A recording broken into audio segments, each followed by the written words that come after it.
Kia ora, talofa, namaste, haere and welcome to the Niche and welcome to the year 2026. We are still here, alive, well, and doing our best. And we are here to talk about Aotearoa sports because that's all we do. And we love it. And we have a lot of fun stuff to discuss. Obviously, we're coming back after the festive period. I think the winners of the festive period were the A-League teams. Because like I'm Super Smash hardcore. This is the best time of year because you got Super Smash games every day except for yesterday. And that was alright because we can one day off is good. And I definitely love the Super Smash. I love watching Kiwi cricket every single day of the summer, but I can't deny that the funk around the New Zealand A-League teams was immense. It was tremendous, and I think we're just on a high for not necessarily Kiwi football, but for A-League football, because there's so much cool stuff happening. And I think, now, of course, with all niche-cache topics, these things aren't necessarily across the mainstream media because they're worried about other things. They're worried about the cricket cartel and all these other things happening outside of Aotearoa or with regards to sports that don't actually matter at this time of year. But the biggest thing in New Zealand sport right now is Nepal. Because I think the biggest thing in Australasian sport. Yeah, exactly. Like Samba is an absolute superstar. And shout out to the Nepalese sports fans because they go hard. Any Nepalese sports star is followed around the world. Their cricket team's a good example. They get massive support around the world. But Samba and the Samba effect for the Wellington Phoenix woman has been one of the most glorious Kiwi sports things I saw over the festive period. And I think we should embrace our love for Nepal and our love for Samba, although I think she did suffer an injury recently. She went off late in that most recent game, but she does that every couple of weeks, so you don't know if that's going to be out for 3 weeks or like perfectly fine for next game. We'll find out when they announce the lineups for next game. It's like the combination of how she plays, but there's other players who do similar stuff to her, like Brooke Nunn. Anytime she gets the footy on the right side of the field, she's just having a crack. And that's what we love to see. Just go play direct, run the ball, run it straight up the guts, and have a crack at playing some soccer football. And Samba, when she gets the ball up top, that's all she wants to do is have a crack. And I think there's a combination of, obviously there's a lot of other fantastic stuff happening for the Wellington Phoenix woman that we will dive into deeper in a jiffy, but it's kind of like the Warriors when they play in Australia. There's going to be a massive Warriors crowd because the Warriors boost all the Australian crowds in the NRL. Wellington Phoenix fans, they're pretty good at travelling anyway. The Breakers in Australia, no one gives a shit about them. Auckland FC in Australia, I don't really see big Auckland FC crowds at these games, although there's always a travelling fan base. But then you go Wellington Phoenix women, they are always going to have massive crowds in Australia because of Samba. And it's like, it just brings this like energy to the Wellington Phoenix woman with the fans, the Nepalese factor, but also Samba as a player reflects what the Wellington Phoenix women are up to as football players right now, with how exciting and direct and dominant she is. And there's like, okay, it's not Samba. Like Brooke Nunn's good. I don't think she's that great, but she's good. She's doing her job. But then there's Pia Vlock. There's Grace Jarley. There's CJ Bott. There's all these other We've got a Kiwi takeover of the Wellington Phoenix now with Emma Pynenberg coming back and all this great stuff happening with the Wellington Phoenix woman. The combination of Bev Priestman, the coach, how they're playing football, and the incredible support they have from their Kiwi fans, from their Nepalese fans. I think it's just the best thing in Kiwi sports over the festive period. Yeah, and like you say, we'll dig a bit deeper into that team specifically, and the results and where they've been trending. But like, if you're turning up to watch a single player, Samba's like the best version of that. It's because she is just all action, all energy, and just like desperate to not just score goals, but just to even just take shots to sort of create attack. And sometimes that can look a little bit reckless. But there are also times where it's like she creates a chance just out of determination. It's like she sprints onto a loose ball. You lob the ball up to someone else, to like Emma Main or something like that. She goes up for a header. Defender wins the header. It bounces into space somewhere else. Sabitra Bhandari does not like step gently onto that ball looking for a cross out to the wing or something, or how do I like get my body between ball and defender, hold it up, and then think about. She just like she sprints onto those things. She runs full tilt onto a loose ball, thinking that like let's have a roll of the dice. It comes up odds, I lose the ball, and we're just where we were before, back in another sort of 50-50 challenge somewhere else.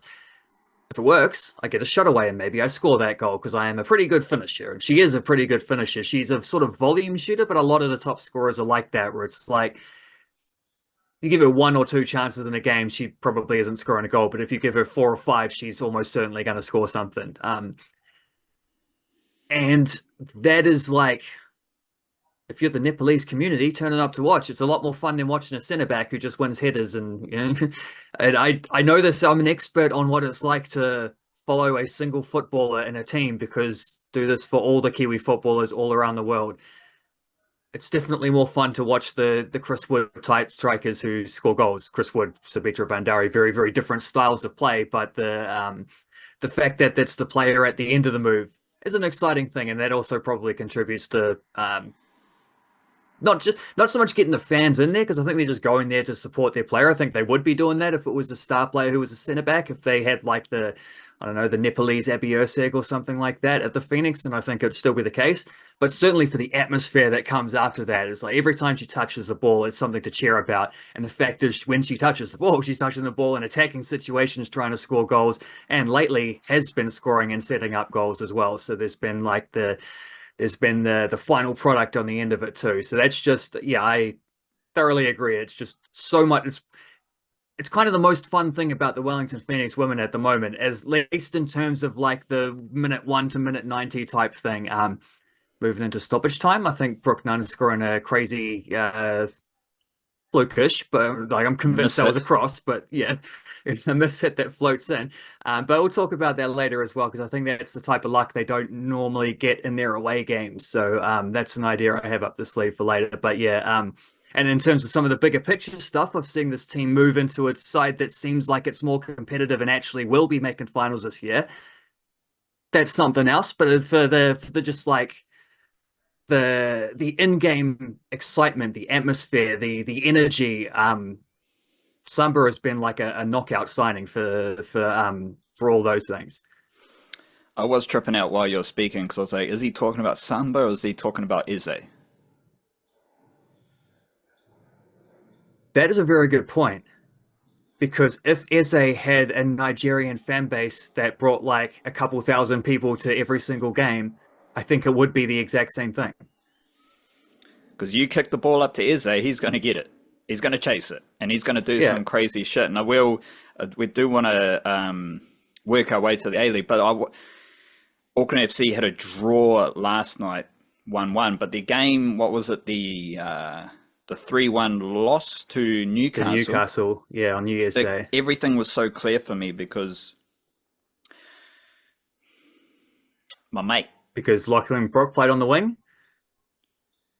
Well, there's only one dude in the Auckland FC I want to talk about, and it's not Lachlan Brook, although I am aware of his impact and his importance to Auckland FC and Sam Cosgrove.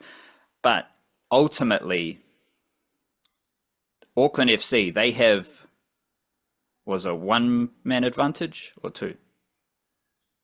It was one with the red card, but there was an injured player for Newcastle for like the last. It wasn't long. It was like the last 5 minutes or something. They had to finish it with 9 men, but like uh, no, they were 2-1 up at that point because the last goal was a runaway at the very end. So yeah, they did technically finish the game playing against 9 men, although not for nearly as long as they themselves had to hold on with 9 men against the Wellington Phoenix once upon a time. And so when you're playing with that man advantage, the game plan just changes and they just start long balls and crosses. Cosgrove's not the dude for that. He seems like the dude for that, but his best work, and that's being generous because we know how I feel about Mr. Cosgrove, his best work is not, it should be, but it's not, getting on the end of those crosses in the box, competing against two defenders because that's what he has to do, nodding a goal in. I don't think that's his best job, but that's how you have to play when you have a man advantage. And so when Auckland FC were battling to score one goal, let alone two, I didn't think like the goal was going to come because they were just sending the ball, long ball, long ball, long ball, and Cosgrove's not going to do that. Fair play to Cosgrove. He was the dude who chased back when Newcastle scored their third goal. So he's got big money, he's got big effort, like that's all good. But that style of football, it should work for Cosgrove in Auckland FC, but it doesn't, and I don't think it ever will. And Eze, he's not a header. Like, he's not going to jump up and header the ball. But if you send him a long ball, he's going to do some crazy shit. If you send in a cross, you never know what's going to happen with Eze. Where I didn't feel like that way with Cosgrove, even though that should be Cosgrove's style.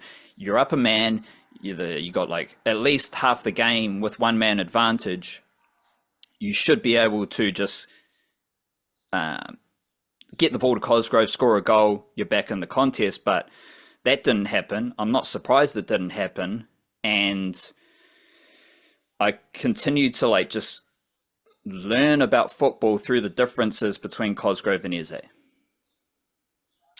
Eze is someone I want to send the ball to. Cosgrove is someone we can get the ball to as part of the process of getting downfield. But I'm not sending long balls to Cosgrove because I don't see him winning many of them. And if he does win the ball, he's not going to dribble. He doesn't dribble. And he's not going to shoot from outside the box. Cosgrove has a purpose, for sure, in that Auckland FC team. But it's a different style to Eze, where watching the Wellington Phoenix men with Eze, it's similar with Samba, that's what you're talking about. You can just boot the ball upfield and something might happen. And sometimes that's good enough to get you a goal. Sometimes that's good enough to win a turnover upfield. Sometimes it's good enough just to get the ball into the other half. Sometimes it doesn't work out, but at least you have that chance. And I think that chance makes them both very exciting teams with that style of striker. Yeah, Cosgrove needs someone around him. Eze can go 1v4 or something. He might just and he's so good at bringing the ball down. It's like you can play long to him, but you don't play long to his head. You play long to his chest or his knee, and he just holds guys off, spins past them, and then yeah, maybe something happens off the back of that. Maybe it doesn't. If you can get numbers up in support of him, better yet. But like he might still just get a shot away, or well, I mean, we saw his goal against Brisbane the other day, right? It was just that. Goalkeeper kicks it long. Defender makes a mistake, thinks the keeper is further back and underhits a header anyway. But it comes about because Eze is just playing at 100 miles an hour, like running straight in and putting him under pressure, forcing a decision where the defender probably would have liked to be able to take an extra couple of seconds to sort of, figure out his surroundings first, or at least get his head up and see where his keeper was. That is a gift of a goal. But it's a gift that comes about because of Eze's work rate, and his work rate is insane. He went off with cramp in that game with about like 5 minutes to go or something. That's when Luke Brooks-Smith came on and then set up a very Eze-like goal, almost identical to the second goal that they'd scored, because both of them came from Brisbane whipping the ball into the penalty area, Wellington Phoenix making a defensive clearance. I think it was Isaac Hughes made a diving header for one of them. I can't remember what the other one was. And then in both occasions, it's like the striker, because they're playing the same position. Brooke Smith came on for Eze, dropping way deep into their own half, collects the ball, just turns and goes straight away, doesn't even think about it. Just like this, how do we get this ball up the other end? It's not even necessarily about like, can I? It's not. They're not. Neither of them are trying to dribble through the whole team and score. They just happen to like, we'll take this one step at a time. But they each skipped past the defender just heroically. Like, and then in Eze's case, I think the ball got blocked and deflect. Oh no, he laid it through to Nazarene, who got blocked, and it fell back to Nagasawa. Luke Brooks Smith's case, the defenders were all up, so once he beat the first guy, he was through on the keeper and then just laid it across to Retre. Also love the fact that those are two midfielders, Nagasawa and Retre, who were getting up there at a time when they were playing with 10 men. So that is itself as well, like that's some positive football from the Wellington Phoenix, right? Those are midfielders who maybe in another team might have sat back and been like, especially for the third goal, been like, well, we're 1-0/2-0 up with 10 men. I don't want to risk running all the way forward, getting caught out of position, and having to run all the way back where I'm going to be leaving my spot empty. And it's a crucial spot because, center midfield. That was very cool. But like very similar sort of transitional goals from Eze and Luke Brooks Smith. So credit to him as well for doing a similar thing where it's not quite something out of nothing, but it is something that comes from just having like a positive intent when you collect the ball, even inside your own half. And then getting guys up in support of them, of course. But yeah, what we're saying about Cosgrove needs that. If he doesn't have someone to flick the header on from the very start, from his first touch, it's probably a dead end. Because yeah, maybe he will hold it up, maybe he'll win a foul or something like that, but you're not really building off of that. It's not like I don't know. That's why I thought that Corica had a rare blunder game, and that against MacArthur with his substitutes, he went to the back three a bit early, but then also just taking off Lachlan Brook when he put on Sam Cosgrove. Kind of would have liked to see, even just for 5-10 minutes, those two overlapping, especially after they'd worked quite well in the previous few games. Like Cosgrove's best performances have come when he's had Lachlan Brook fizzing around underneath him as the sort of, the attacking midfielder. Didn't get that in that game. And Cosgrove was all right. I thought he was shockingly bad in the Newcastle loss, though, which is, where we're having to swing back around after giving him some not reluctant praise. We'll just play it as it lies. And if he plays poorly, we'll say he played poorly. If he plays well, we'll say he played well. And he had a couple of very good games. Starting with that Wellington Phoenix derby game, where he won a couple penalties, and the Phoenix didn't seem to. They kind of lost their minds, not knowing what to do with him, and just played him like they were playing rugby league. It wasn't quite as bad against Newcastle as that game where he gave away more fouls than he did completed passes, but he was very ineffective and very wasteful, which is the thing. It's like what you said there, and we saw it again against when he came off the bench against MacArthur. It's like I think he had 3 shots and they were all off target, and they're all just like whipping in crosses, headers, back post, that kind of stuff. That should be his bread and butter.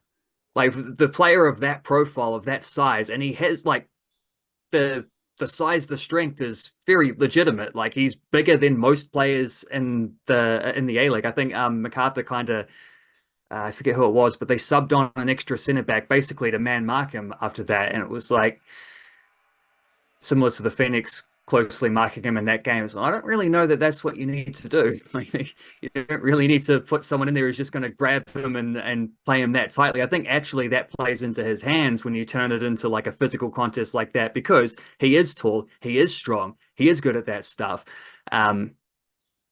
He's not so good at the clinical stuff though, which is where that fell short. But I think that was, those he frustrated me a lot in the Newcastle loss, because I thought he had just I thought that was a game almost as bad as we've seen from him. The MacArthur game, I thought he played better off the bench as well. That is a very notable factor of this, as he did get dropped after that Newcastle game. He had to come off the bench in the next game. But it was just like they didn't have the numbers around him to play the way that he should be playing. And I think there's a weird thing there with him where it's like the player that everyone thinks he is, I'm not sure that's actually the player that he quite is, I do know. because they're talking about in the commentary over and over. It's, oh, why don't they get Cosgrove on to be a target man up top? It's like, because his target man stuff is not his best stuff. Oh, well, it sort of is. Like, there's a lot of different definitions of what that can mean, right? So that's what I'm saying. I think his best performances have come when he's played like back to goal, collect the ball, lay it off, flick on headers, back post, not trying to shoot, but nodding it back to someone else to run on and shoot. Those kind of instances, I think, are where we've seen the best of him. Because no one's going to out jump him in those situations. But he also just doesn't seem to be able to, when he's in a situation where no one is out jumping him back post of a Francis de Vries cross, he seems to put those over the crossbar 9 times out of 10. And just that shouldn't be part of the profile for a player like that. But there are clearly, and because we've already seen it from them and some of their other performances, like there's a way to use this guy really effectively. And I don't think we saw that over the last week. We haven't done mindfulness over the last week. So, or the week before. What do you? Yeah, well, it don't fit my segue. So just chill. What's your mindfulness? Well, where are we? Got to get my match fitness back up here. I read a couple John Steinbeck books last year. They were very good. They were short novels like Mice and Men and Cannery Row. And then I was like, well, I see the magic here. I understand why this guy's got the reputation that he does. So I'm going to read the big classic to start 2026. So I'm working my way through East of Eden, and it is outstanding. Fantastic book. But of course, once that's the case, I'm going to have to grab a John Steinbeck quote, and this one from East of Eden, not a page that I'm up to yet, but I'm looking forward to when I hit this quote. I'm going to be pointing at the book and thinking, hey, there we go. It goes, and now that you don't have to be perfect, you can be good.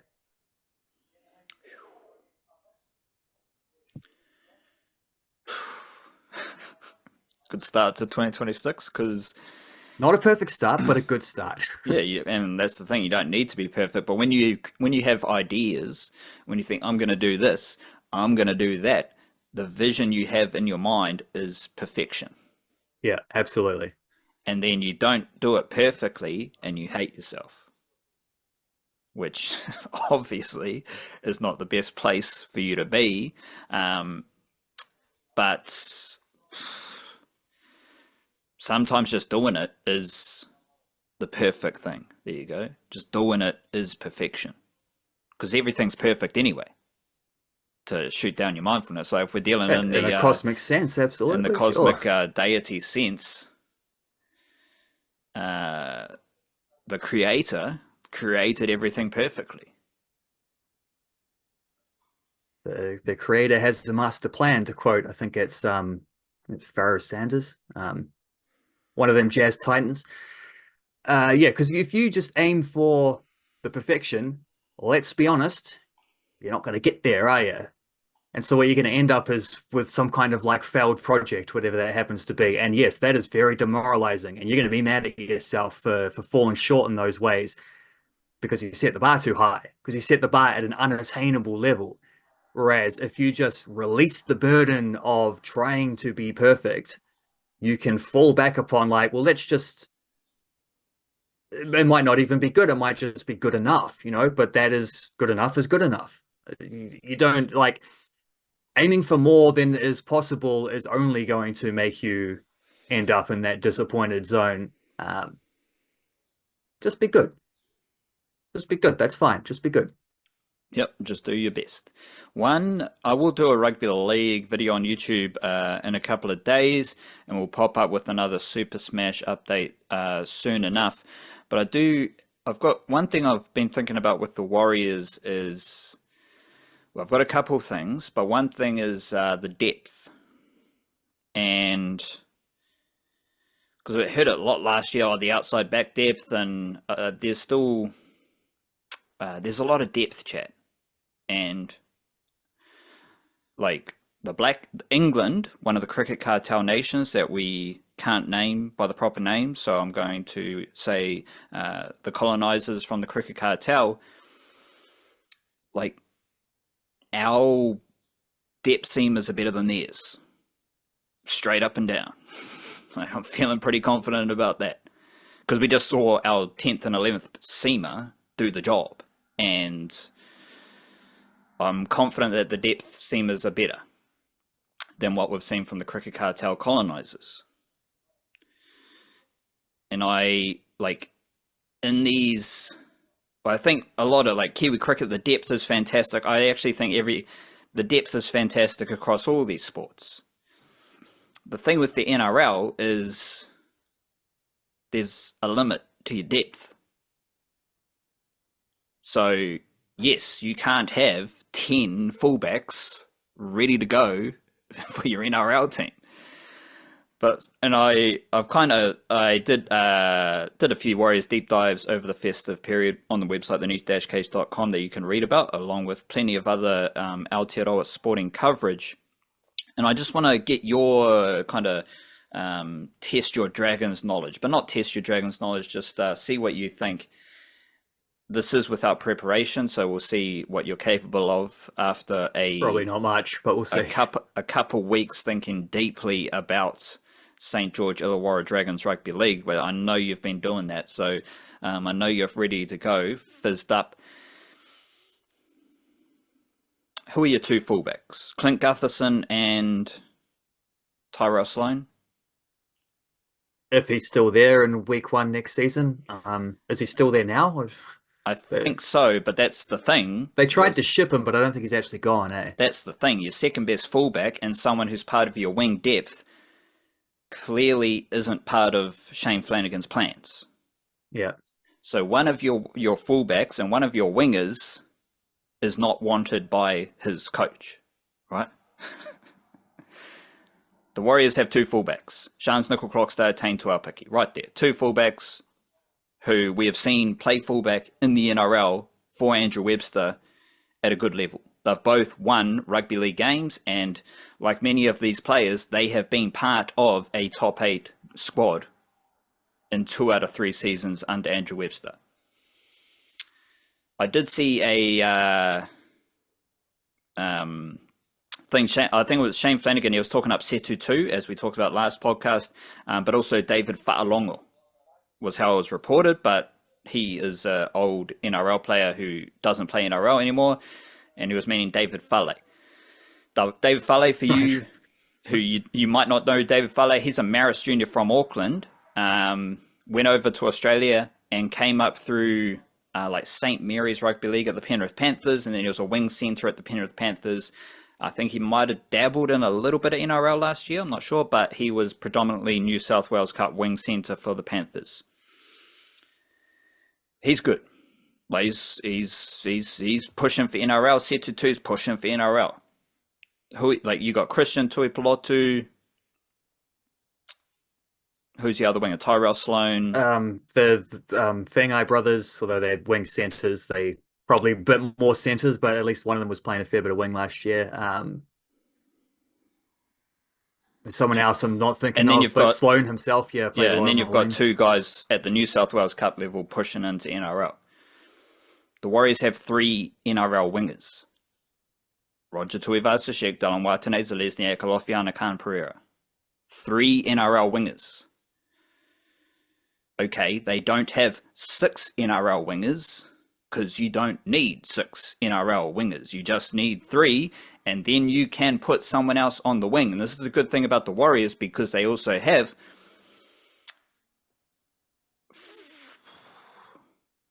3 NRL centres. Adam Pompey, Ali Leotawa, Rocco Berry. The thing is, you don't necessarily need 5 or 6 of those dudes, because Shans Nickel-Croxdale can play centre. Tane Tuapiki played wing last year. So it's not like you need to focus on who's your 4th best winger, because your 4th best winger is probably playing in another position. And as we saw, that's how the Warriors roll through a long NRL season and during games, because what did Adam Pompey do last year? He played left centre, he played right centre, he played both wing positions. What did Leka Halasima do last year? He played both edge positions and he played centre. right? Kurt Capewell, what did he do last year? He played edge forward and he played centre. And through my deep dives that you can read about, the Warriors have, okay, hooker, Wade Egan, Sam Healey. Who's your third best hooker? It's someone from another position who can do the job at a handy level mid-game. Okay, you need some halves. How many halves do the Warriors have at the NRL level? 4? Right? How many halves do the Dragons have at the NRL level? 1.5. All 4 of the Warriors' halves are better than Kyle Flanagan. Now, obviously, the Dragons aren't the pristine example here, but it's just it's just a way of building out this Warriors' depth. They got Luke Metcalf, they got Tanner Boyd, Tamaita Martin, and Chanel Harris-Tavita. That's 4 NRL halves. There's no youngsters. We're not talking Luke Hanson, Jet Cleary, Jack Thompson, Jai Linane. We're talking NRL halves who can do a job in the NRL. This goes for every single position at the Warriors. So, like, they have NRL depth in every position, but they also have the flexibility and fluidity to have players change position mid-game or mid-season and do a respectable job. To me, that's the depth. Mitchell Barnett, haven't seen him in a while. He can play edge and middle. What's Jacob Laban done early in his career? He's played edge and middle. What's Eddie Aramia Toiava done early in his career? He's played edge and middle. These are things that have been built out for a while at the Warriors, and I'm a big believer in a lot of our sports beat and their depth. I think the Warriors have fantastic depth, and that seems to be a slightly hot take. But we have seen the Warriors, like last year, everyone was talking about their wing depth. And they just got on with it. Players stepped up and did a job for their team. Was Ed Kosi an awesome NRL winger? No. But when he was called upon, he did his job. Because he's in the Warriors system and he's ready to go. Okay, who's the 4th Warriors winger? Take your pick. Hazen Mellors, C.O. Kelly. These dudes are freaky young talents who can step up, but they won't be required to because you got, like, okay, your next winger is Alofiana Khan Pereira, who's an experienced NRL winger, and he probably wants to play NRL. So you'd need 2 injuries to then get to maybe Tane Tuapiki plays wing, maybe you give Mellors or C.O. Kelly a debut. These are, like, sometimes you have crazy injuries in these positions, crazy amounts of injuries. Okay, the Warriors' fullback depth is an issue if we have 2 injuries at fullback. Like, you can't have, I've done the top 50-ish yarn, but you can't have 50 players ready to go for your NRL team. That's the weird thing about depth in the NRL, is that your depth is naturally limited because you can only have so many players in your squad. Is that like the maybe not A-League but Premier League? Like, is there a limit to how many players you can have in your squad? Yeah, there is. Largely to keep things under, like, financial fair play kind of wraps and stuff. There is a limit, but it's very flexible because, like, it doesn't count homegrown players from your academy, and it doesn't count players under a certain age, or, you know, things like that. So the squad sizes aren't necessarily the same, but there are sort of limitations on what you can do with it. But yeah, I mean, that's like the most open case, and even then, it's still true where it's like, how many strikers can you keep in a squad? Because it's not just about how many could you fit in a squad. It's also about, like, well, if you're the 5th choice striker at Brighton and Bournemouth say, we'll put you on our bench and you can play most games, sort of thing, rather than just being in the reserves. You can be our third choice striker. Well, you're probably going to go there, aren't you? And it's the same in a salary capped league like even more so, arguably, in a salary capped league like the NRL. It's like I think the Warriors would have been. They probably would have been cool keeping someone like Toby Crosby around and developing him further. But it's like you're, I don't know, you know the numbers better, but I don't know, sixth or seventh in line or something like that.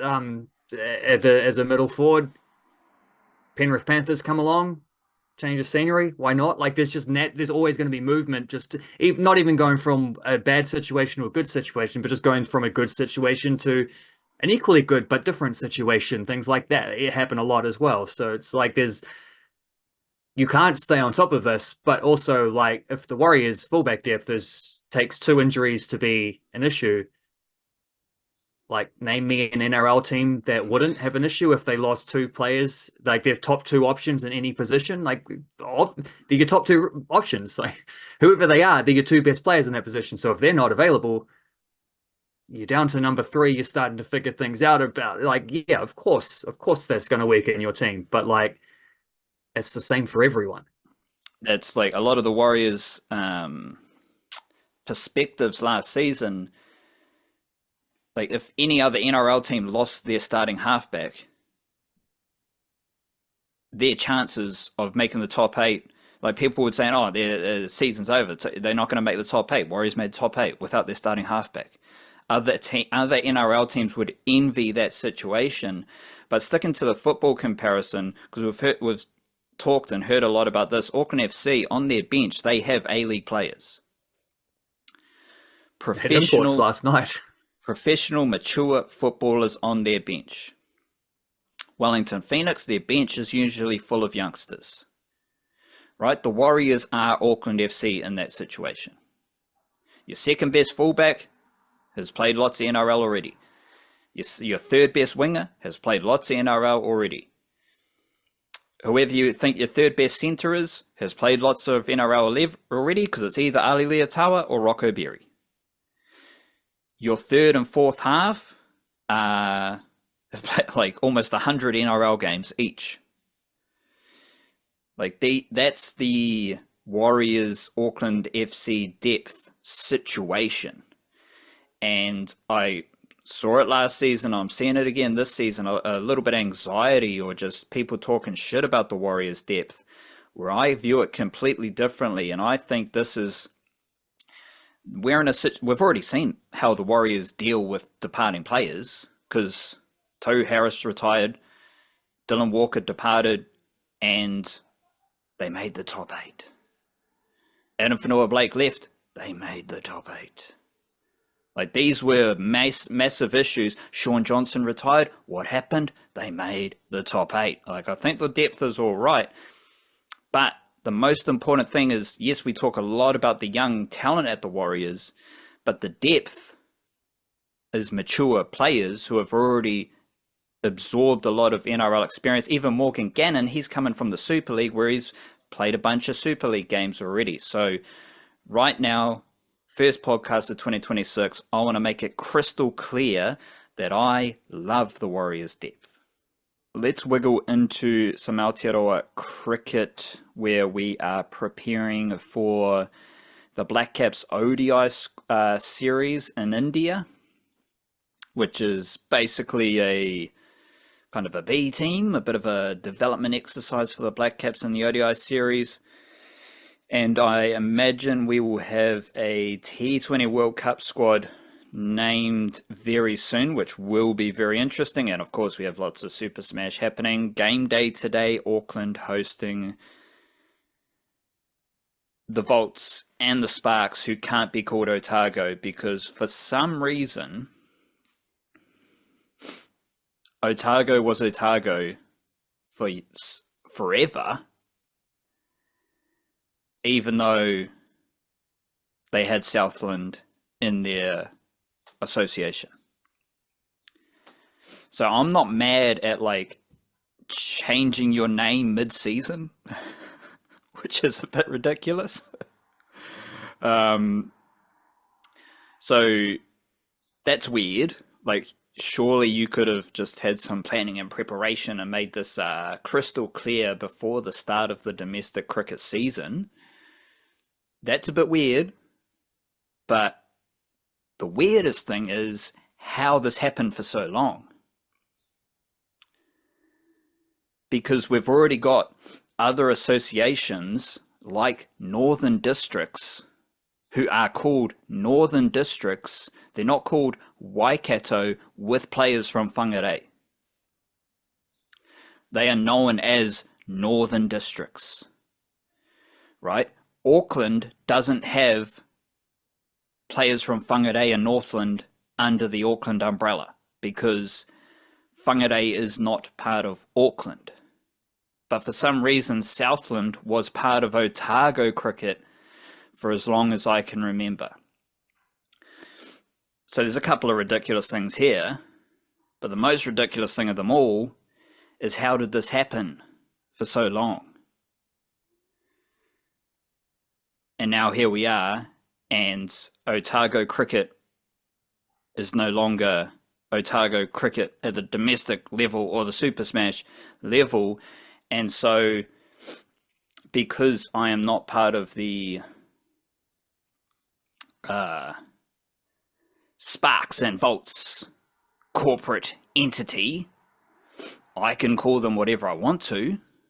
And so we're going with Southern Districts, because that seems the most logical thing for the cricket team from the Southern Districts of Aotearoa to be known as, considering we also have Central Districts and Northern Districts. But for whatever reason, Otago had to be Otago with players from Southland for decades. As you might imagine, none of that makes any sense to me. But cool. Southern Districts are playing against Auckland in Auckland today.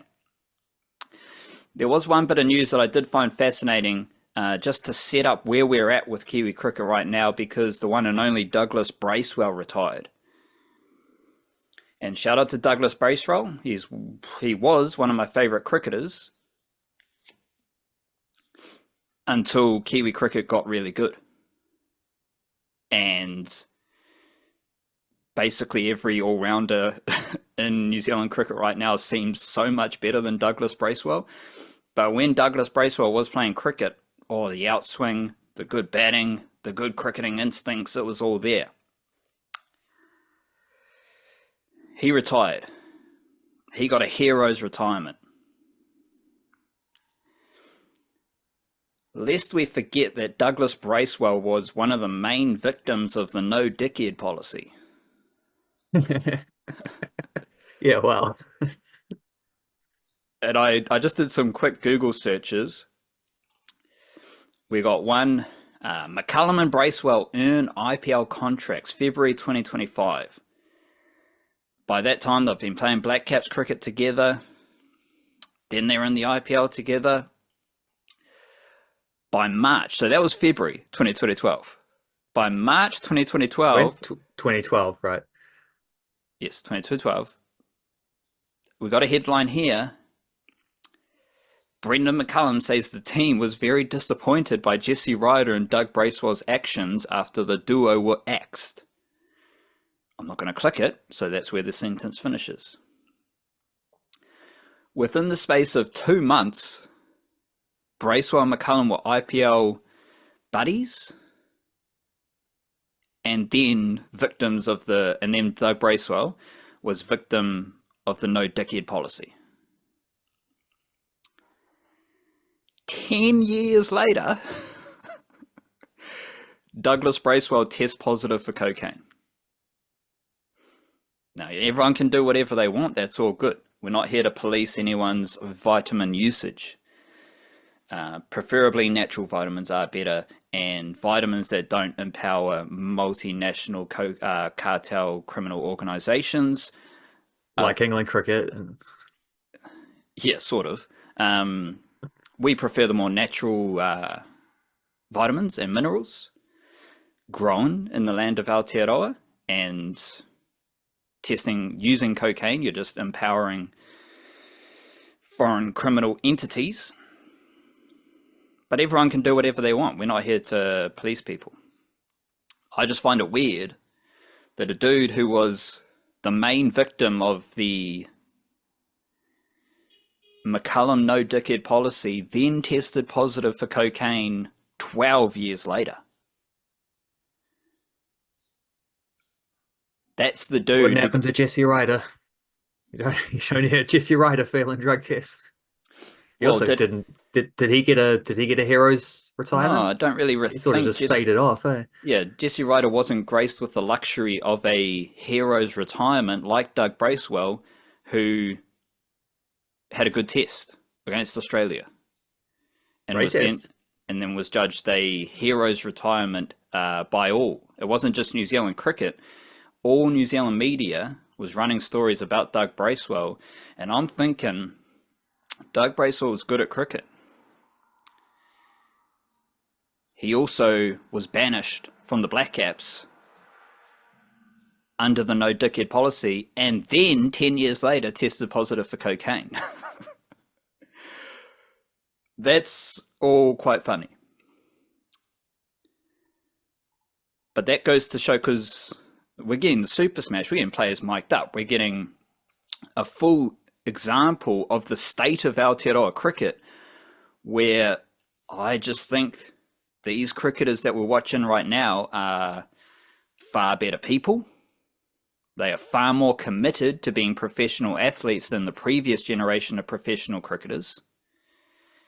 And they're far better at cricket. I don't think that's a hot take, but everyone in cricket, in New Zealand cricket, everyone seems to enjoy the mystique of the previous generations, good and bad, where I think right now we need to be very present in what is happening in New Zealand cricket, because it's awesome. And we need to think, Doug Bracewell is good. There's no young cricketer like Doug Bracewell was in 2012 who is being banished from New Zealand cricket. That's not happening right now. Yes, they might be rascals, they might be having beers and doing all sorts of other stuff, but they're not doing it in the open like Douglas Bracewell and Jesse Ryder once did. And who's to say, but in 10 years' time, some of those rascals, I don't think they will be testing positive for cocaine at 34 years old. So I think we're dealing with a lot better people, and I think we're dealing with far better cricketers in New Zealand right now. And then I go over to the SA20. One of, like, probably the fourth best T20 competition happening right now. And I see the one and only Kane Williamson, who has had 4 innings. He's got 76 runs at an average of 23 and a strike rate of 122. Now, what was the biggest reason why Kane Williamson was not in my T20 first 11?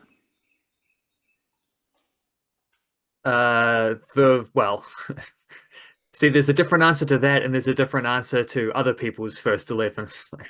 The reason he wasn't in the actual Black Cats first 11 is because he never wanted to play. The reason he wouldn't have been in yours, even if he did want to play, is because he didn't score runs very fast. And now he is there in the SA20, and there's only 3 batters who have strike rates below 130 in the group of 19 batters who have 70 plus runs. Shout out to Will Smeed. Yes, Will Smeed. And Shubman Ranjani.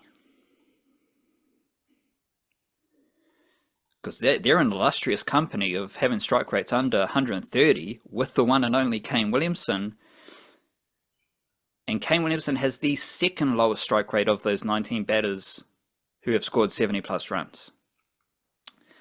Kane Williamson retired to save himself being dropped from the T20 team. That is actual factual my interpretation of facts. So it's actual factual of my perspective. I don't like Devon Conway is in a very interesting spot for the Black Caps T20 World Cup squad. I don't think we need to go too deep into that because that could be named at any minute. But again, going back to Black Caps depth, who's competing for the T20 World Cup opening slots? Finn Allen, Tim Seifert, Devon Conway, Tim Robinson, Rachin Ravindra. There's 5 dudes who I think are competing for 2 spots. Maybe 3 if one of them can bat 3. And if Tim Seifert's healthy, he's taken one of those spots because he's the wicketkeeper. At least Devon Conway's having a dig because he's got a strike rate of 173. He's also averaging 37. He's doing okay. He's got 150. Nothing dominant to suggest that Devon Conway should be an automatic T20 World Cup first 11 starter. But Devon Conway has a strike rate of 173 and Kane Williamson has a strike rate of 122.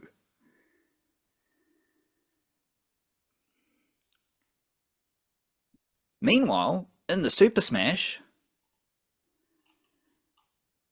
who has the highest strike rates in the Super Smash?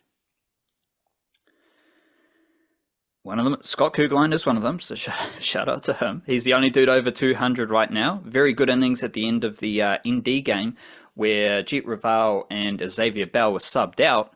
Scott Kugelheim was subbed in, came in, smashed boundaries, got the tie.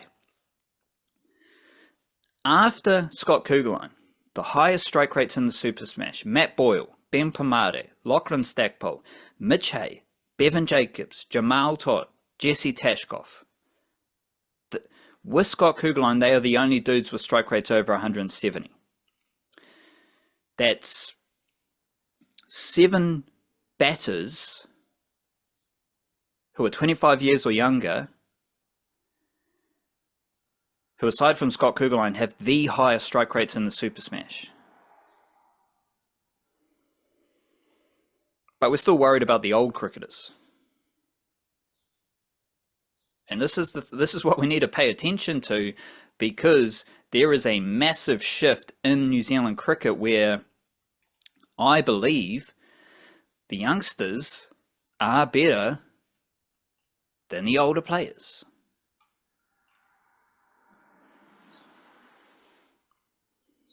This might look very silly in a couple hours.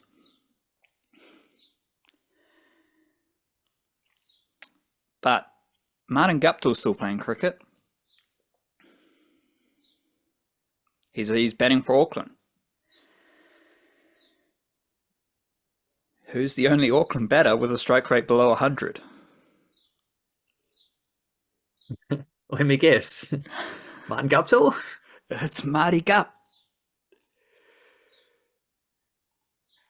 I'm sure some person of a particular variety in Aotearoa thinks Martin Guptill should be playing for the Black Caps.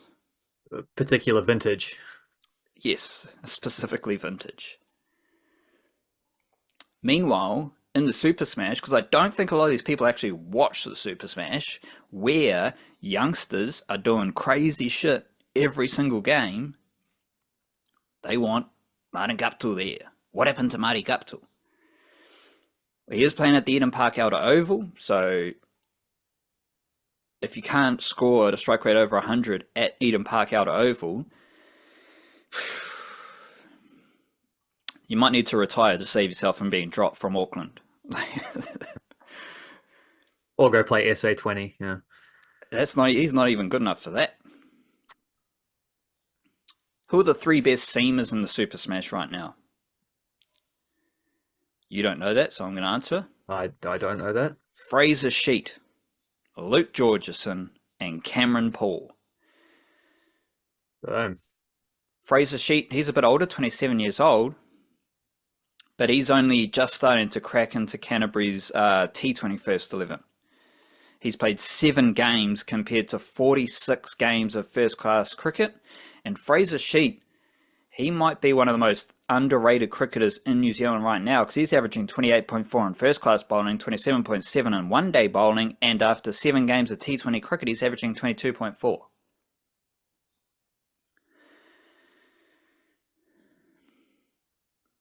And yet, I think Cameron Paul is better. And we've seen how someone like Michael Ray has gone into the Black Caps. So who's to say, like, who am I to restrict what Fraser Sheet is capable of? Because I'd never thought Michael Ray was destined for Black Caps cricket. Now he's touring India. Yes, he's in the ODI squad. Luke Georgeson, unfortunately, he got injured for Otago in that game against ND. Awesome all-rounder. But he's just one of many awesome all-rounders. There used to be like one Doug Bracewell. Now that I think about it, like, remember how we talked about like Tim Southey, his debut, scored runs on debut? Did Doug Bracewell do anything after the Australian Test? Well, nothing is good, definitely not. Exactly. So he had a couple of recalls through the years, but you know. What are we saying? Yaya Zeb, what does he do? Bowls heat for Wellington.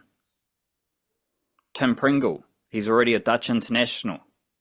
He's an emerging spinner. He's doing well in the Super Smash.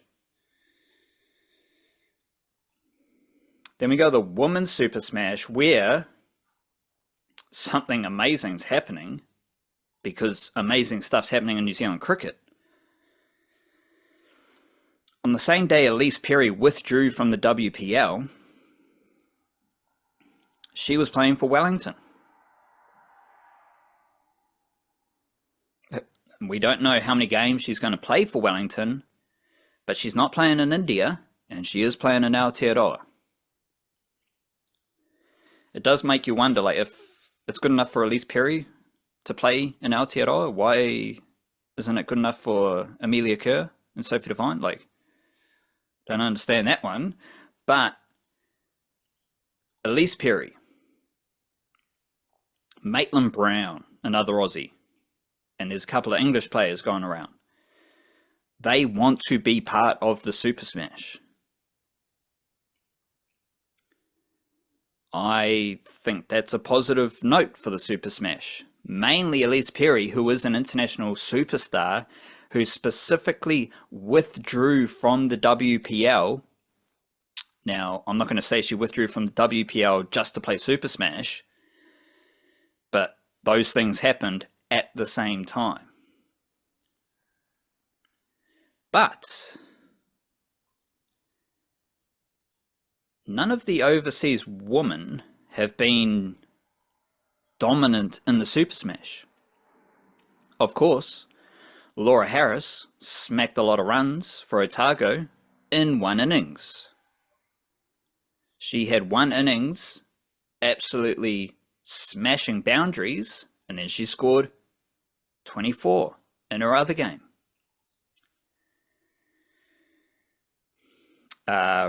Bryony Smith. She had scores of 7 and 0, 36 and 45. These players are doing what all the New Zealand players are doing. They're having some good games and bad games. Elise Perry, the global superstar, she's got a strike rate of 121. That is to say, the overseas players are not dominating the Super Smash. The players who are dominating the Super Smash, Amelia Kerr and Izzy Sharp. Who's Izzy Sharp? She's a 21-year-old with 250s at a strike rate of 156. Georgia Plimmers, 3rd for runs. Flora Devonshire is 4th for runs, and she has the highest strike rate of the 4 batters who have scored over 100 runs. Izzy Sharp and Flora Devonshire both have higher strike rates than Amelia Kerr.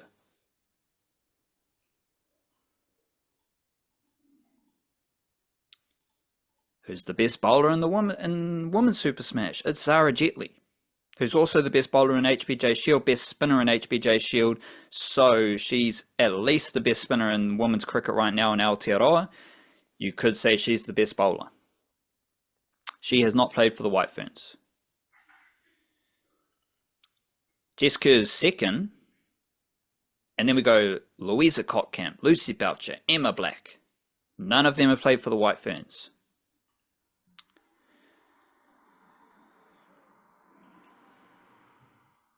This is very, like, in the men's and women's competitions, we have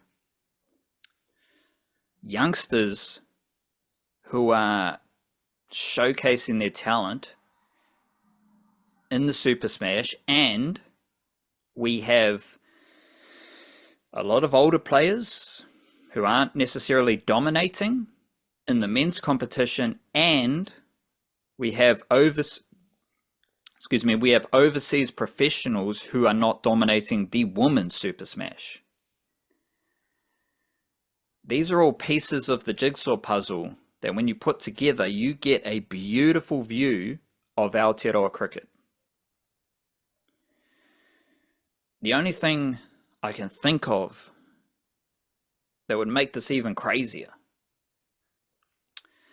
is if New Zealand won the T20 World Cup in India and also have the worst T20 competition in the world.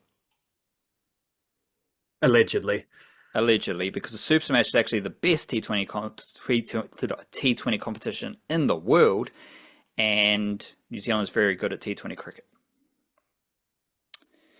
But of course, the Super Smash is viewed as the worst T20 competition in the world. Meanwhile, it's good enough for Elise Perry.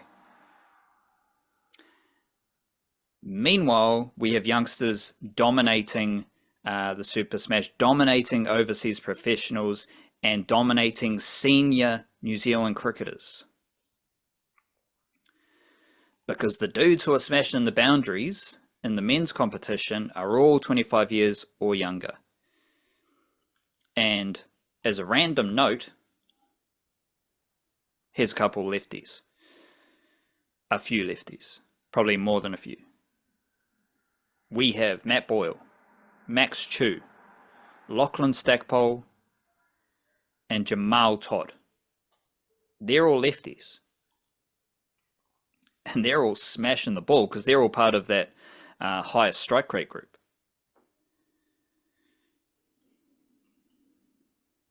And if you want a top 5 of lefties, we'll just chuck Tommy Latham in.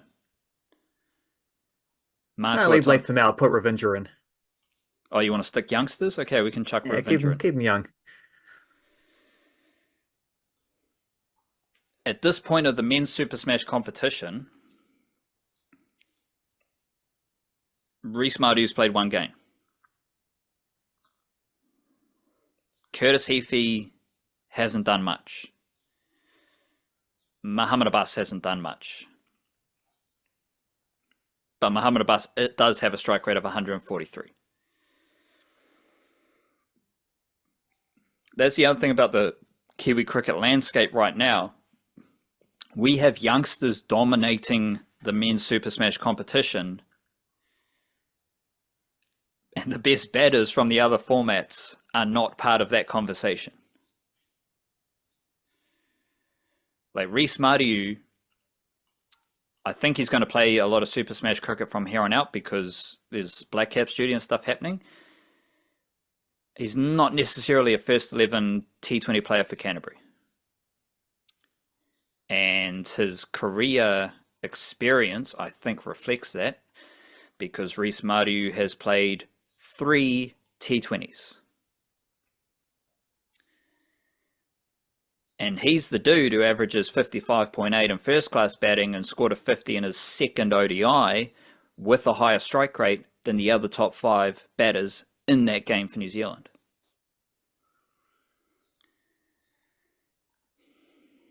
But let's just boil it down to this one thing. 7 of the 8 batters with strike rates over 170 are 25 years or younger, and that does not include Tim Robinson, Dale Phillips, Max Chu, Muhammad Abbas, Dean Foxcroft, Simon Keane, Luke Georgeson, Reece Mariu, obviously, and a bunch of other young batters, also featuring Xavier Bell. I talked a bit about Xavier Bell before the summer, right? Prodigious Northern Districts talent.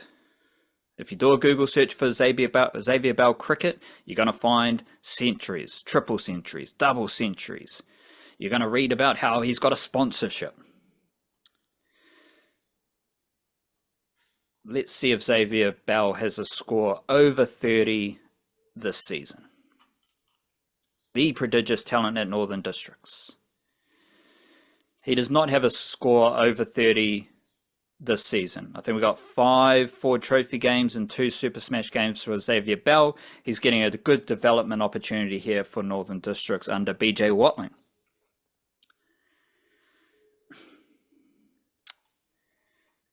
Xavier Bell, in theory, is the phenom at Northern Districts. He's still working things out. But Northern Districts also have Arian Mann, who scored 250s on his Plunket Shield debut. But he's not even their first choice wicketkeeper because Ben Palmati is their first choice wicketkeeper. Ben Palmati was subbed in for Jeet Raval, or Xavier Bell, I think, Jeet Raval, and he hit a 6 first ball for Northern Districts, and he's got a strike rate of 190. He is the wicketkeeper ahead of Arian Mann.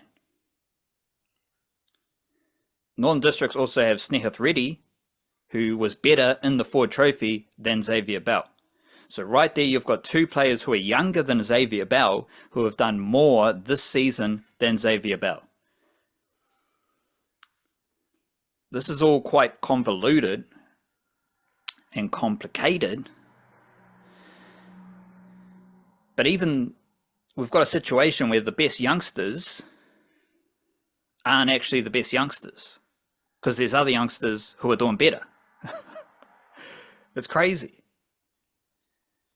And like, okay, bowling. We got like good bowlers, but I never really put Fraser Sheet in that category. But he's the dude right now. Cameron Paul is one of the freakiest talents in Aotearoa cricket right now that no one really knows a lot about. Toby Finlay. Toby Finlay. Do you know who Toby Finlay is? Yes, he's a seam bowler for CD. He's a seam bowler for CD. He's 22 years old. Got him. He has already won the Super Smash. He has already played in the GSL with Central Districts because they won the Super Smash. He's played 11 T20 games and an average of 23.2 with the ball. Of course, a lot of people don't know who Toby Finlay actually is. He's the guy replacing Doug Bracewell, is who he is. Yeah. It's just a lot of crazy stuff is happening in Super Smash, and then we'll see what happens with this ODI series in India, where we've got players like Eddie Ashok, Christian Clark, Josh Clarkson are selected, Nick Kelly, Michael Ray, Jaden Lennox, they're all there. So it'll be interesting to see how they perform. Do you have any questions, comments, queries about the Kiwi cricket or this T20 World Cup situation? Well, do you want an answer to your pondering before about what Doug Bracewell did after taking 6 for 40 against Australia in his 3rd Test match? Yep. He played 25 more Test matches after that, mostly between 2012 2016. He came back for a one-off recall in 2023 against Sri Lanka, where he took 2 wickets, 1 in each innings. Across those 25 matches after the 6 for against Australia, we're talking 58 wickets at an average of 44.22. Best of 3 for 18. So we never again took more than three in 45 more test innings. Never took more than three after that 6 for against Australia. So So people were yeah, disappointed in Tim Southee's batting after his debut. yeah, But everyone was pretty chuffed with how Doug Bracewell's bowling career panned out after that Hobart test. yeah. Particularly the cartels. Yeah, They benefited. Yeah. he was funding the cartel. So I got one more thing here, and that's the spin situation for no. Let's go wicket keeping. Men's wicket keeping, like Mitch Hay, he's going to be in the mix for the Black Sure. Caps. He is in this ODI squad. He made his test debut. I don't necessarily know that Mitch Hay is undisputably better as a wicketkeeper batter than Max Chew. Because Max Chew's awesome. So if it's not Mitch Hay, it's Max Chew. And if it's not Max Chew, it's Ben Pomari. But is Ben Pomari actually the best wicket-keeping prospect at Northern Districts? I don't know. That's how many wicket-keeping options are floating around Aotearoa just off the top of my head. Women's wicket-keeping, I think we've got White Ferns have Izzy Gaze and Polly Ingalls in the same squad. So you've got two wicketkeepers right there in the same squad, both of whom are in the kind of emerging White Ferns bracket. I think the future of the wicket-keeping situation is pretty solid between Kate Gaging at Central Districts and Holly Top for Northern Districts. And then we go, okay, spinning. It's a bit of a kerfuffle for White Ferns spin. And I would also say Susie Bates is out injured. Not worried at all. Susie Bates did nothing in the World Cup, which was a notable factor why the White Ferns did nothing at the World Cup. And she's out for Otago. I don't feel like we're losing anything there. But we've also got Fran Jonas, who decided to not play Super Smash to work on her action, was the reason. And we've got Eden Carson, who is out injured. Eden Carson can't do much about her injury. The last thing I would want to do if I was a White Ferns spinner is to be not playing cricket. Because you're going to lose your place. Because Zara Jetley is the best bowler in women's cricket right now in Aotearoa. Otago has an Eden Carson clone in Chloe Dearness, who is having a fantastic season in both HBJ Shield and Super Smash. But Otago also have PJ Watkins and Anna Browning as spinning all-rounders. So Otago, Southern Districts, they have 3 spinners right now in their Super Smash First 11 without Eden Carson.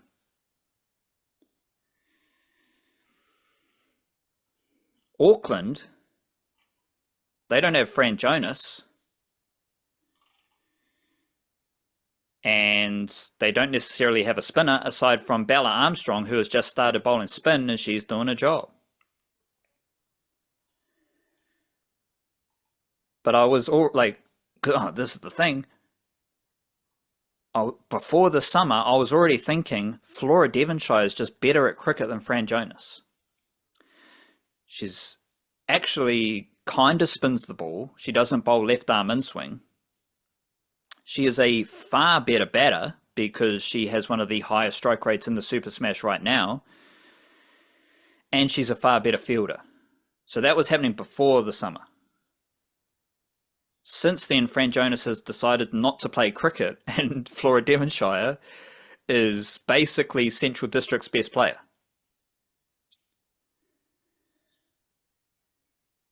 Like, these are situations that are happening across New Zealand cricket right now where men's side, okay, you want to go play T20 leagues around the world. Cool. Good luck trying to get into the Black Caps, because there's dudes in New Zealand cricket who are desperate to play for the Black Caps.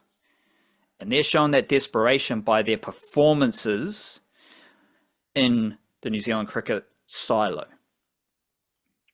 Okay, you're injured. Hard luck for you. You better work hard.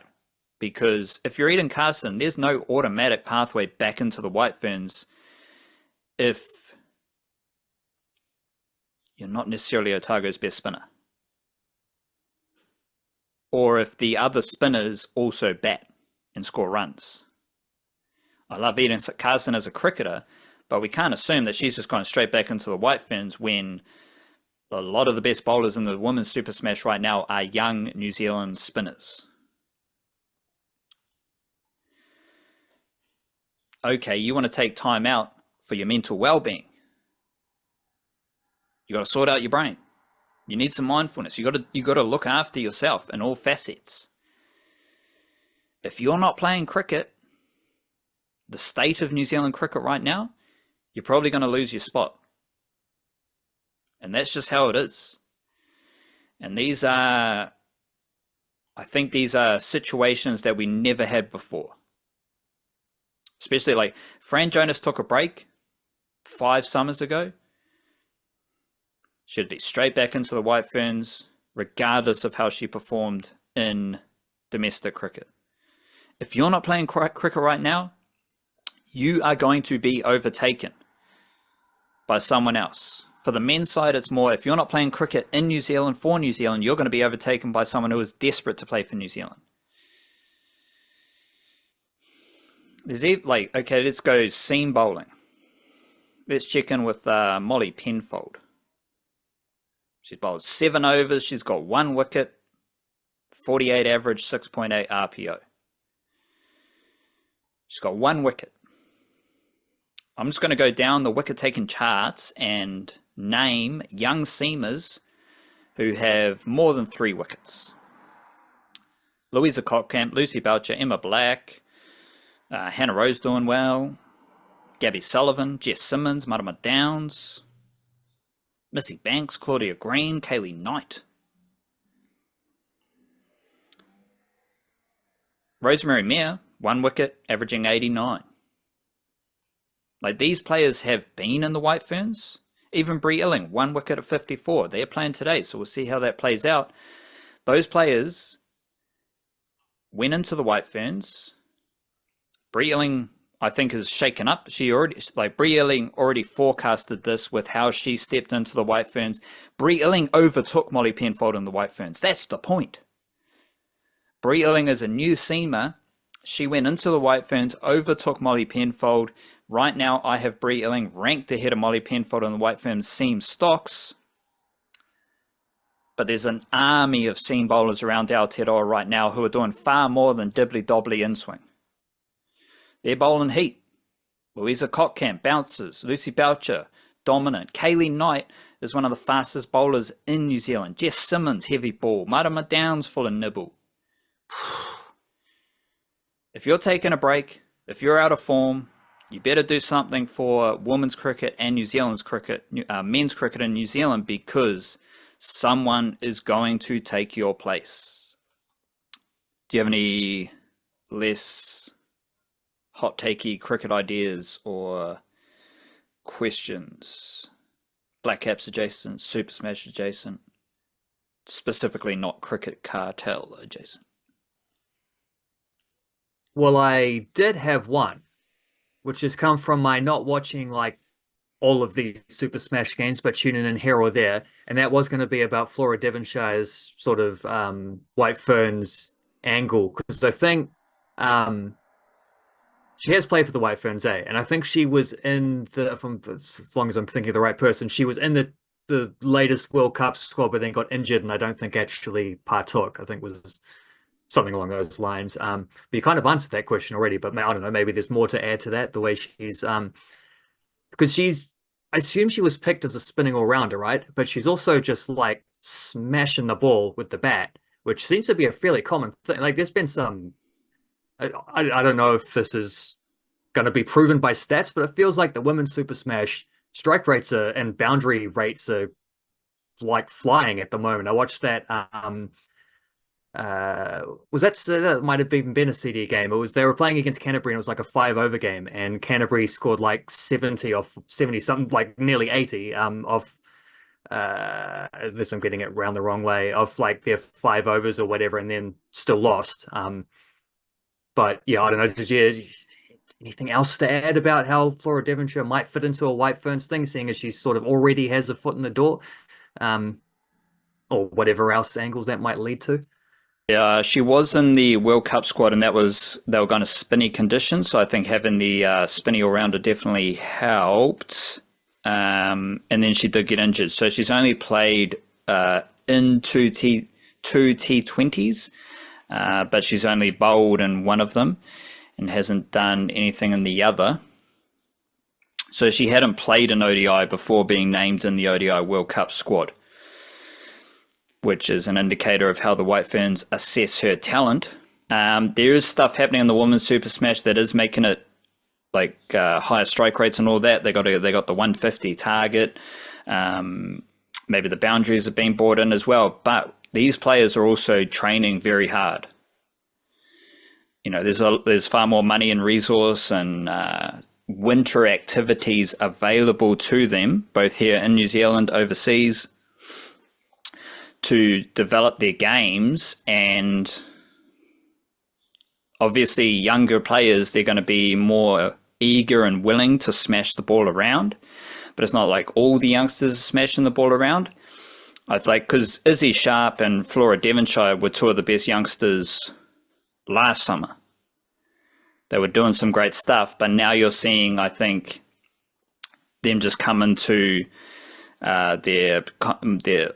come after a heavy dose of winter training and in a competition that has changed the boundaries, but also the rules to be more aggressive.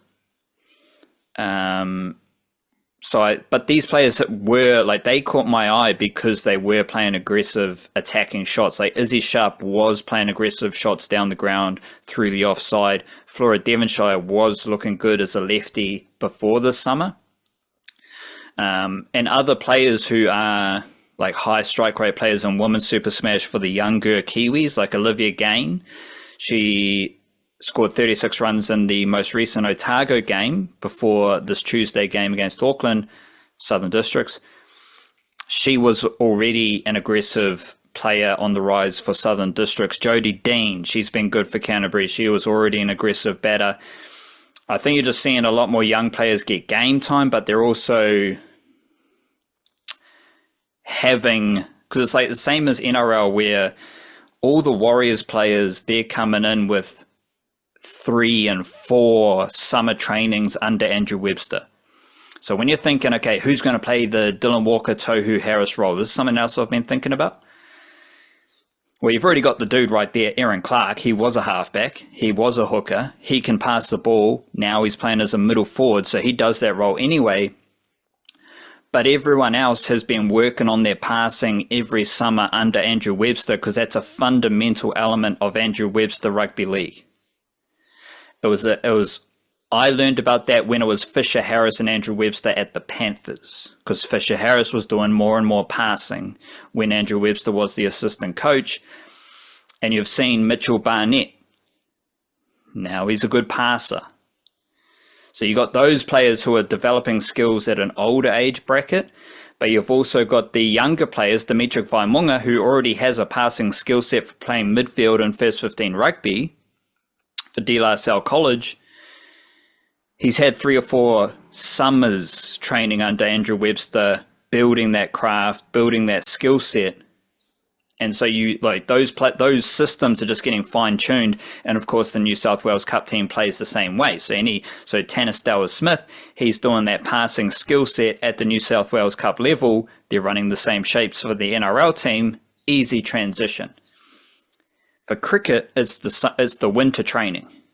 So, like, they will go play overseas. There's a lot of opportunities over in England for like this level of player. But all they're doing, like, these are professional athletes who are always getting better, always working on their craft. That's a fundamental aspect of New Zealand cricket, is how players at every age group get better. And if you've already shown some attacking impetus, well, now you're doing your gym training. Now you're doing very specific technique work. They've got, most of the associations have outdoor training facilities, grass wickets that you can practice on. So they can all play sweeps. They can all play reverse sweeps. They're bigger, stronger, and faster, so they can smack it down the ground.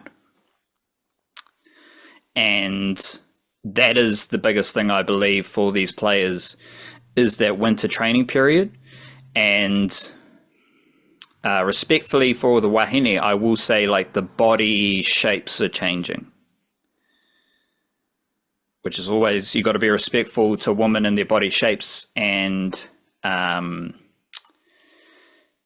body shapes. And now I think there's just, all these players are athletes. They're not cricketers. They're athletes. They're professional athletes, semi-professional athletes who are training in that way. They're recovering in that way. So then you're just going to be able, you're going to have better skills and you're going to be stronger. That's tied into what you're saying as well about all the extra, like the winter training and things like that as well. That's going to make you a better, more skilled cricketer, but it is also going to make you, like, you're going to get to the peak of your athleticism if you're working on this 12 months a year. Correct. But then also, I mean, again, respectfully, the bigger body works for Jess Watkin. She is a tremendous cricketer who is very effective, and I think she would be half the cricketer if she was half the size. So everything's different for each player, but yeah, this is just the growth of women's cricket, and I think it's we've got to wrap this up to get into some more football. But wait, lost my train of thought. I think there was a black hole for the White Ferns. There was a couple years there where the younger players weren't ready, but they were rushed in because the White Ferns were infatuated with just getting young players in there and getting them. Because, of course, if you're the White Ferns coaching staff, you think you're the greatest coaches in New Zealand. You want those players working with you and not with the other coaches, right? Like, all these coaches think they're the bee's knees. But they weren't ready. They weren't good enough. And to be honest, I don't think the senior players of the White Ferns have been good enough either. So you've had those two things working at the same time. You've got one awesome player in Amelia Kerr who can't do everything.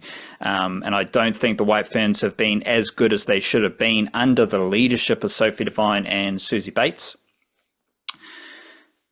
Yeah, that's happening. And you've got the youngsters who aren't good enough, who aren't ready.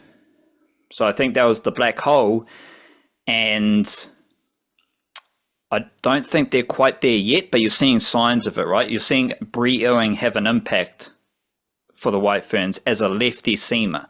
Flora Devonshire is a lefty spinner and a lefty batter who's awesome. Izzy Sharp is a very aggressive, awesome batter.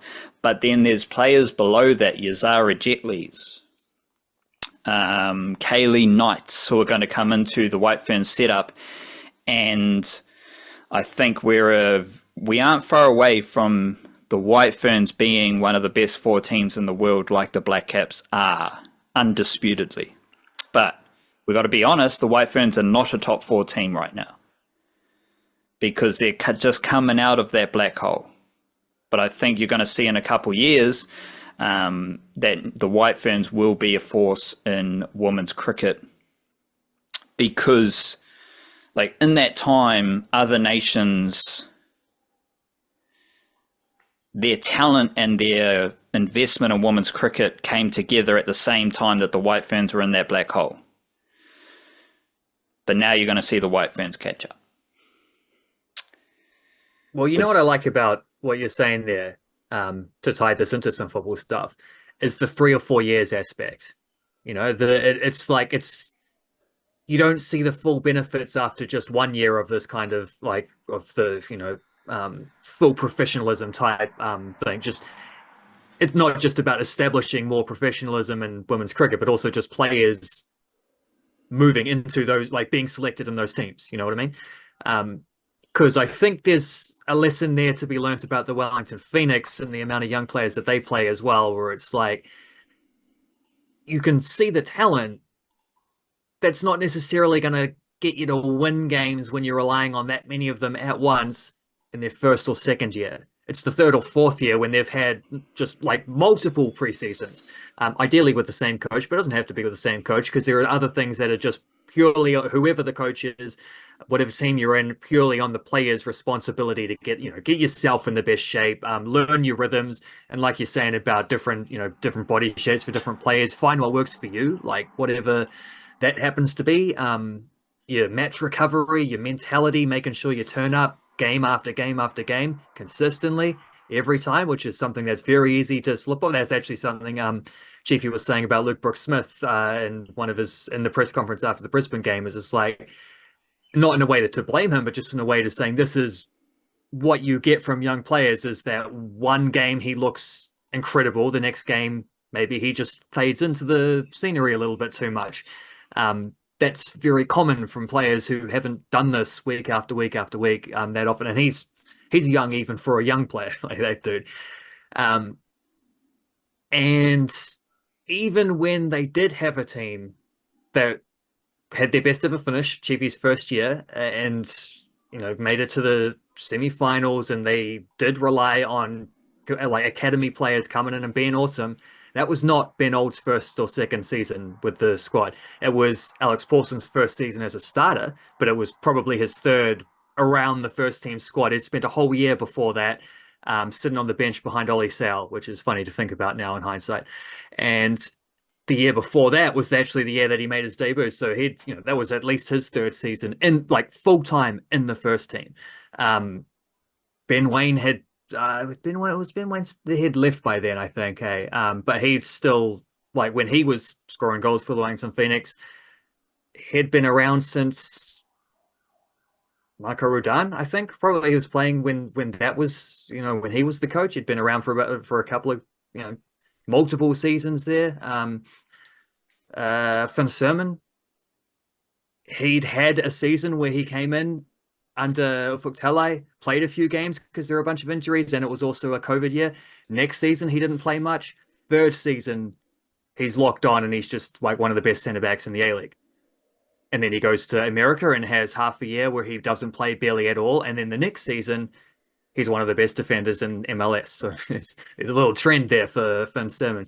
But it's the same thing where it's like, you don't see the full benefits after one season. You don't see the full benefits after two seasons, which is really just an adjustment to the first season and figuring out it's the third, fourth kind of years at that level where you start to get players playing like they belong and hitting the sort of the peaks that they're capable of. And we're seeing that with some of these cricketers who have had that amount of time to build up. We see this probably, we have seen this with previous Phoenix youngsters. And I think it's something to think about with the current crop where it's like, Lucas Kelly-Hield is in maybe year 3, I think. Matt Sheridan is more or less in year 2, maybe 3, depending on how you sort of balance him coming into the team before that. Isaac Hughes, this is his second year as a full-timer, probably like third year with the thing. Like some of these guys are only just coming to that at this point, and that's a consideration about how they've been tracking. But then also like Andrew Cassidy, first year. Jaden Smith, second year, but he barely played last year. Xuan Loke, second year, but first full year. You know what I mean? Like there's Eamon McCarron, first year in the first team squad like this. Terrible not terrible. It wasn't all his fault when he conceded 5 against Victory, but he was part of a terrible defensive performance. And I assumed he'd get dropped and be like, well, I think we can all see he's probably not ready for this level, but he gets picked in the next game, plays fantastic in the win against Brisbane Roar. Kept a clean sheet. First Phoenix keeper to keep a clean sheet for, I think they'd gone 22 games without one. So 23 games since their last clean sheet. Funnily enough, the last guy to keep a clean sheet was Albie Kelly-Hield. So Joshua Oyemi himself actually hasn't kept a clean sheet for the Wellington Phoenix since about his 4th game at the club. So he's got a personal streak of 21 games without a clean sheet. Interesting to think about. But McCarron's bounce back game was brilliant in that Brisbane one. Still will be something to consider for however long his little his spell, however long it takes until Oluwayemi comes back to fitness, however long McCarron is in this little this window of getting to play. Is that same thing that Chiefy was saying about Luke Brooks-Smith? It's like he's it's very hard for a player who hasn't been through the week in, week out kind of rhythms before to have a consistent, like, you're playing your best every week. That is tough to do, let alone for an 18-year-old goalkeeper. But then at the same time, we saw what he's capable of in that game against Brisbane. Particularly, I think some of his saves were very good, but it was also like, I don't know, it was the aerial stuff that I was most impressed by. Well, the thing I was most impressed by was the mentality, certainly, of like just bouncing back with a really good performance after a poor one the week before. Not even a week before, like 4 or 5 days before. But the way he handled crosses, came out, attacked the ball, caught them, held on to those things as well, is something that I noticed in his debut game. And I thought he was brilliant at that in the win against the Raw. So, like, yeah, I think we've segued into football now, but that 3 or 4 year span when it comes to bringing players into the first team squad, which is probably also another reason why it's like, unless you're a sitter of a prospect, Alex Paulson, thenichecache, those types of players. Like even Ben Old, I wouldn't say is quite on this level. I think Ben Old maybe could have benefited from another year, maybe even 2, at the A-League to sort of iron out all these little things and then be a better player when he goes overseas, knowing that even if you are only like 21 or 22 at that point where you go to a European club, like you just get bad luck and you're in the wrong situation or the coach gets sacked, which has been happening for a few Kiwi footballers lately. Ben Old is one of them. In a way, his coach left in between seasons. If you don't make that work straight away, that can be a ruthless situation. And you're back in the A-League at 23, 24, and then maybe don't get that opportunity to come around again. Whereas if you left a little bit later as a more fully formed player, perhaps you have a better chance of nailing it down. But then also it's like you take the opportunity that comes to rise. Who knows if it'll even come again? So, who can predict these things? But I have heard Italiano mention this kind of thing as well with, I think, certainly I think Ben Old is someone who that fits. And I think there's a few guys in the team right now that you could say that about as well. Luke Brooks-Smith is probably one of them. It's like if the European club comes in for him now, maybe you take that opportunity because you don't know what the future holds. You don't know what else is going to come around, but 3 or 4 years in the A-League before you do that, before you make those kind of moves, does give you a much better foundation to be successful. Especially the A-League, because you're playing rugby, so it's always good to... That's true. It's a good development spot. I've got some hot pockets for these A-League teams. The first is that this can't be a hot take. If one of them is playing in the A-League and the other's not playing in the A-League, McCarron is better than Ollie Sale.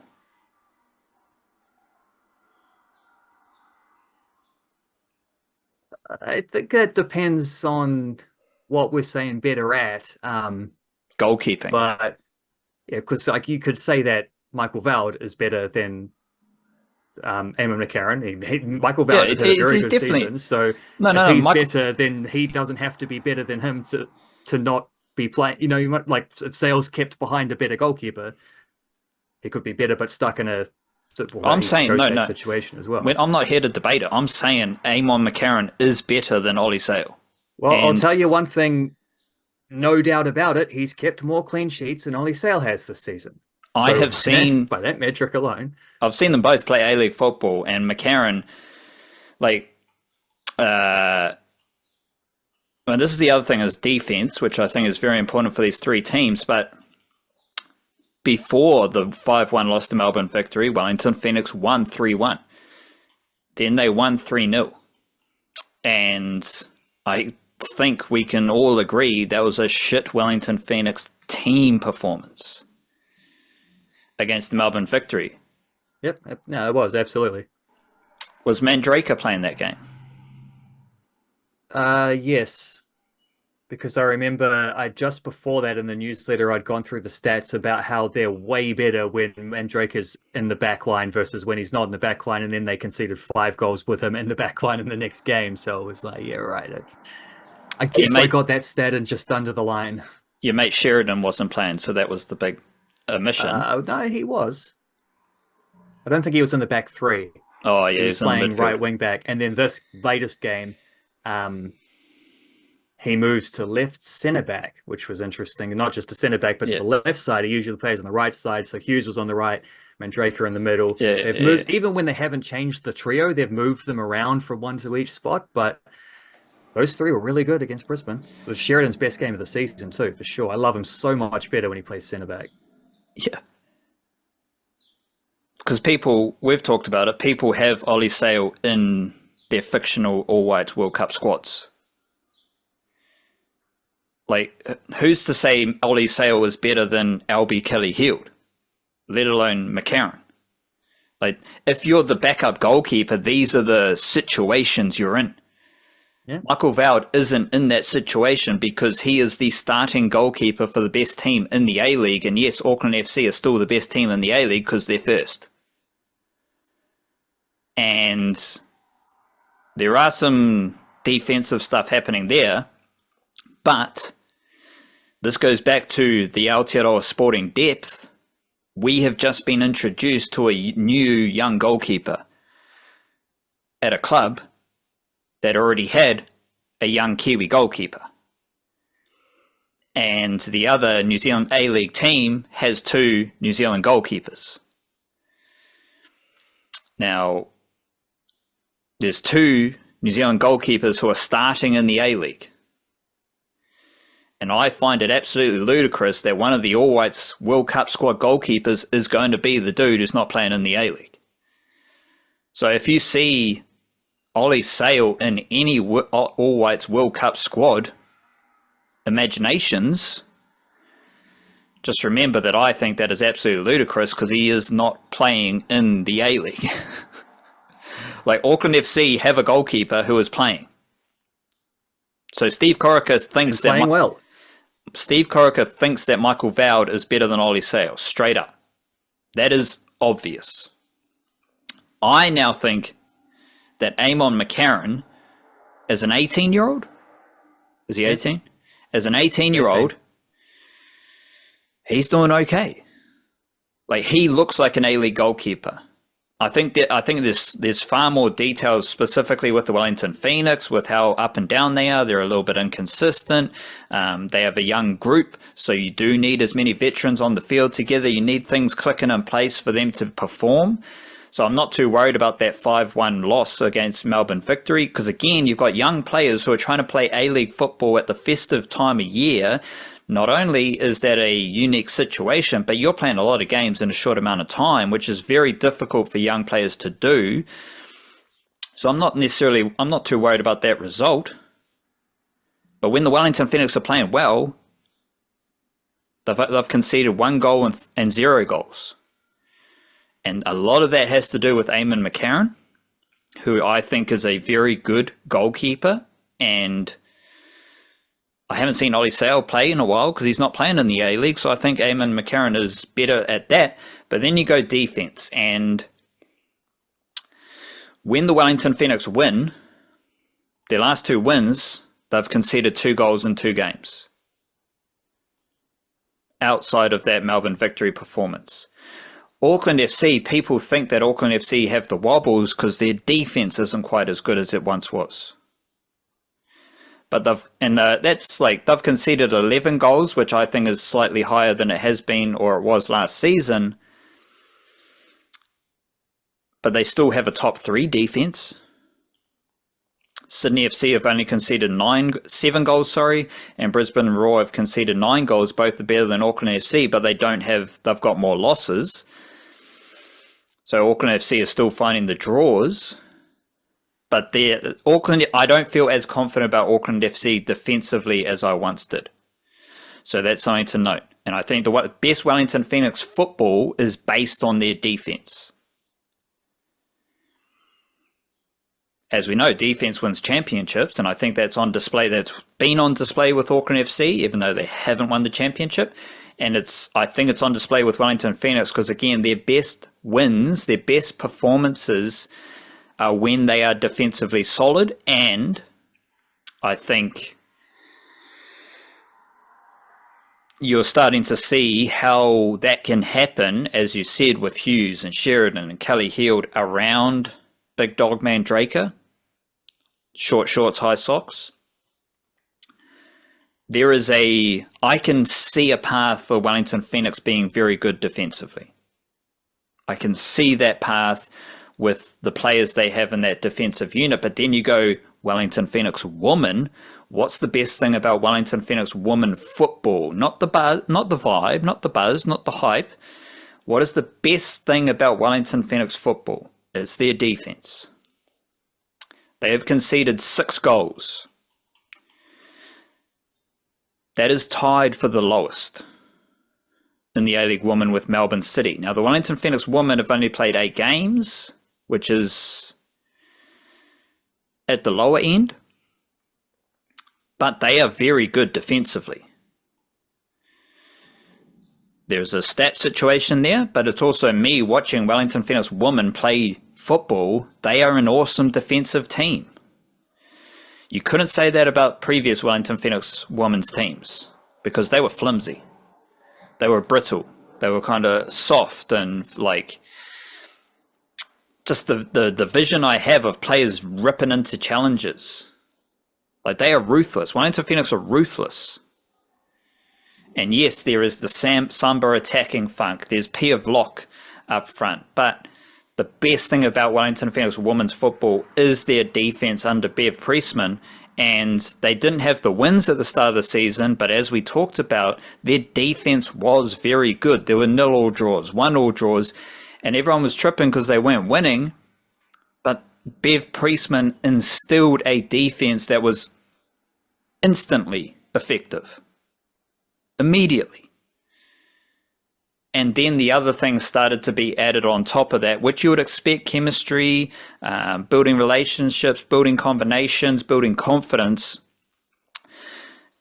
Like this is, again, you add in the funk and the samba and all that stuff to their defensive foundations. And I love what the Wellington Phoenix women are doing. Whereas the previous eras, it was searching for perfect, right? It was like we want to play the perfect style of football without any without any focus on what is actually an important aspect of winning games of sport, and that's your defense. Now they have the defensive focus. They are more physical than most A-League women's teams, and you have the attacking flair up top. One last thing I want to add is that we've seen some National League women's players step up for that Wellington Phoenix women's team. And Bev Priestman has given them opportunities. Like players you've been talking about from National League are like players you were talking about in the most recent National League season are now getting game time for the Wellington Phoenix women. I don't necessarily remember that being the case for previous Phoenix women's teams, but now you've got a coach who came from outside of New Zealand, who, with her partner, has learned and watched and observed National League football, and she is giving those players game time. So if you have any doubts about the quality of National League football, we are now seeing a very good Wellington Phoenix women's team with players who just like a month ago were playing National League women's football. Now they're playing in that Phoenix team. And I think that's another fantastic indicator of Aotearoa sporting depth, but also there's a combination of things there specifically for the Wellington Phoenix women, where it's the defensive fundamentals, the ruthlessness, but you got the attacking flair, and then you've got the hype and the buzz, and you've got youngsters from National League getting game time, and you've got football ferns coming back to Aotearoa, which might not be the ideal situation, but in terms of creating a cool Wellington Phoenix women's situation, all these pieces are coming together perfectly.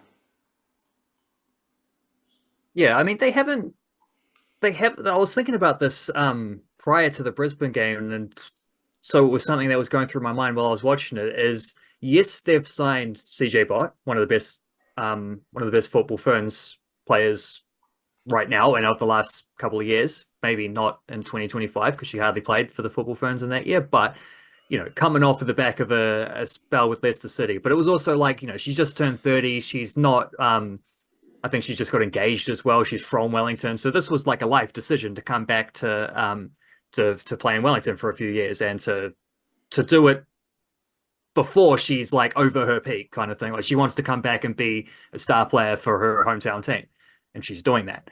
Didn't play on the weekend because she went off injured in the win against what was the 3-0 win? That was Sydney, I think. Went off injured in that game and then didn't play on the weekend. And maybe that might have been a factor in how Brisbane scored both of their 2 goals, where it's like shots from distance, which maybe didn't get enough pressure from a midfielder who might have otherwise been there, like CJ Bott. But Vic Hesson is like 34 years old, like towards the end of her career, and wasn't playing much for Rangers in her last season in Scotland. That's not like let's grab one of the star players. She was the starting goalkeeper for a while there for the Football Ferns, but I think Anna Leet had kind of overtaken her by the time of the Olympics, and if Anna Leet hadn't had a little break, then I think that would have just continued, and arguably she's picked up where she left off anyway with the Australian series, where Essen didn't actually play either of those games. So what I'm saying here is like